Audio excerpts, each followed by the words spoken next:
Hi, in today's class we learn about two more atomic models, that is Rutherford atomic model and Bohr's atomic model.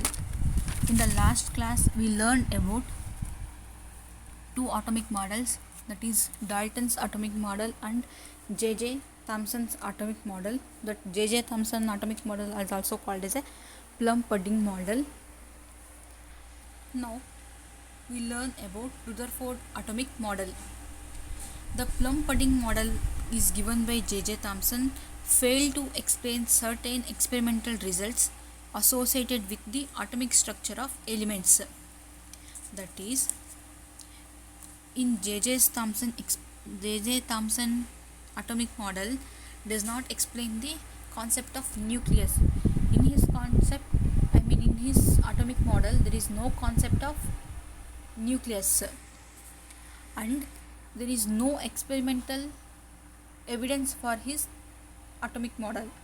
So the Rutherford atomic model came into existence. Rutherford, a British scientist, conducted an experiment. Based on the observations in his experiment, he proposed the atomic structure of elements and gave a Rutherford atomic model. Now we will move on to Rutherford scattering experiment. He conducted some experiment. We learn what is that experiment, how he conducted. Next, see the picture. In the picture, he took a gold foil. That is, see the gold color foil. It is a gold foil.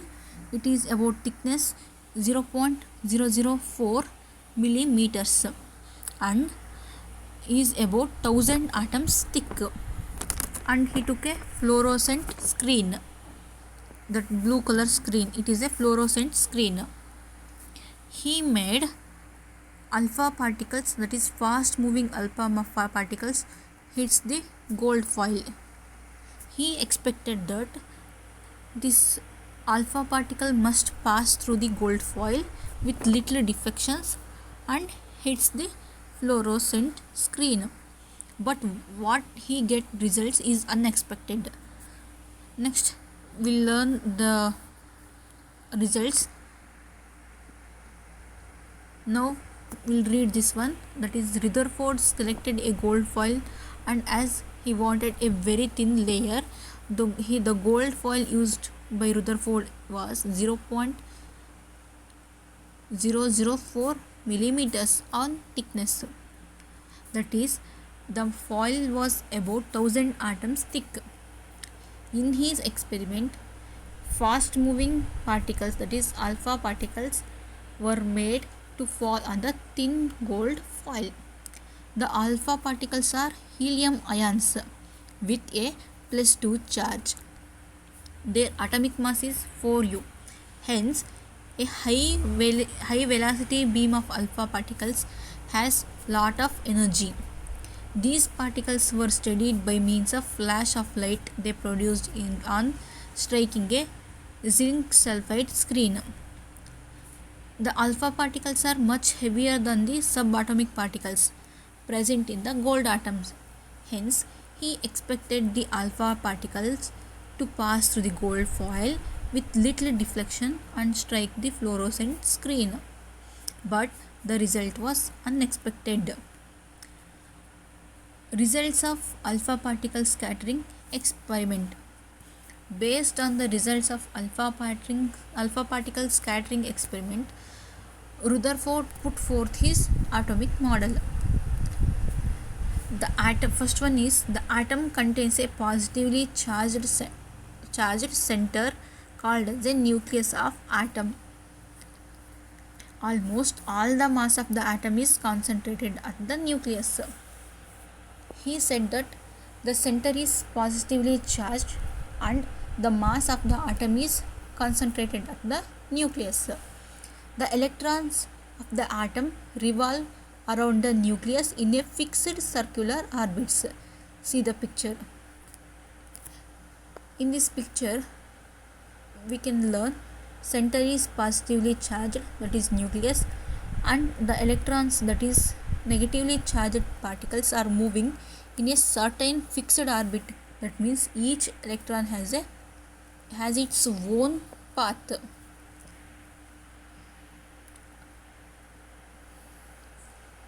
The electrons of an atom revolve around the nucleus in a fixed circular orbits.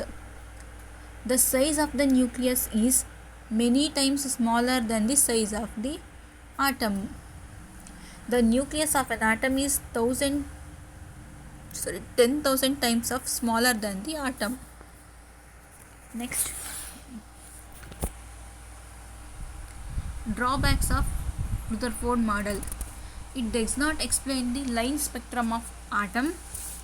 It does not explain the stability of an atom because this R does not obey the Maxwell's law of electrodynamics.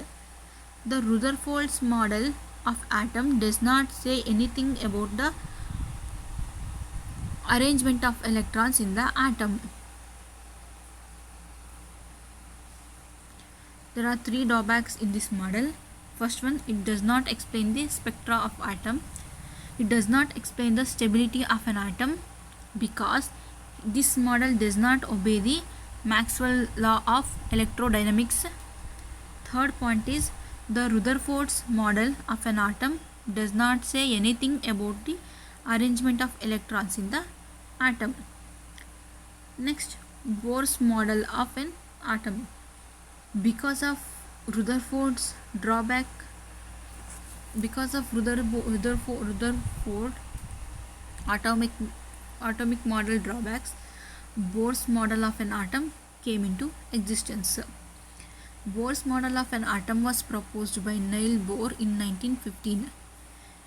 It came into existence with the modifications of Rutherford's model of an atom. Rutherford's model introduced the nuclear model of an atom, in which he explained the nucleus positively charged is surrounded by negatively charged electrons. Bohr proposed this atomic model with little modifications in the Rutherford model. Next, postulates of Bohr's model of an atom. First one, in the atom, electrons negatively charged revolves around the positively charged nucleus in a definite circular path called orbits or shells. See the picture. In this picture,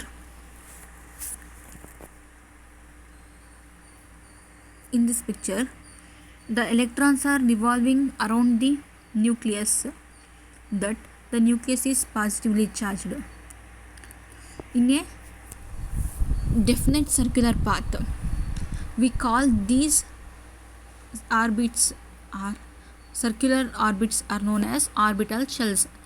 The second one is each orbit or shell has a fixed energy, and these circular orbits are known as orbital shells. Next, third point is the energy level are represented by the integers. Each circular orbit is represented by the numbers 1, 2, 3 and so on. These are known as the quantum numbers, and these are assigned as a K, L, M, N shells. That is, K is equals to 1, L is equals to 2, M is equals to 3 and N is equals to 4. These are called as energy levels. That is, the energy levels are represented by the integer N is equals to 1, 2, 3 and so on. This is known as a quantum number. This range of quantum numbers starts from the nucleus side with N is equals to 1 having the lowest energy level. N is equals to 1 is the lowest energy level. The orbits N equals to 1, 2, 3 and so on are assigned as a K, L, M, N shells, and when no electron attain the lowest energy level, it should be in the ground state. An electron in an atom moves from lower energy to higher energy by gaining the required energy, and electron can move from higher energy to lower energy by losing the energy. Electrons can move to higher energy or can move to lower energy. If it moves from lower energy to higher energy moves, it requires energy. It requires to gain the energy. If it moves from higher energy to lower energy means it has to lose the energy. Next, limitations of Bohr's model of an atom. Bohr's model of an atom failed to explain the Zeeman effect, that is the effect of magnetic field in the spectra of atoms. It does not explain the Stark effect, that is effect of magnetic field on the spectra of atom. It violates the Heisenberg's uncertainty principle. And last one is it could not explain the spectra obtained from the larger atom. There are 4 limitations in this Bohr's model of an atom. It failed to explain the Zeeman effect. It failed to explain the Stark effect. It violates the Heisenberg's uncertainty principle, and it does not the spectra obtained from the larger atoms. Thank you.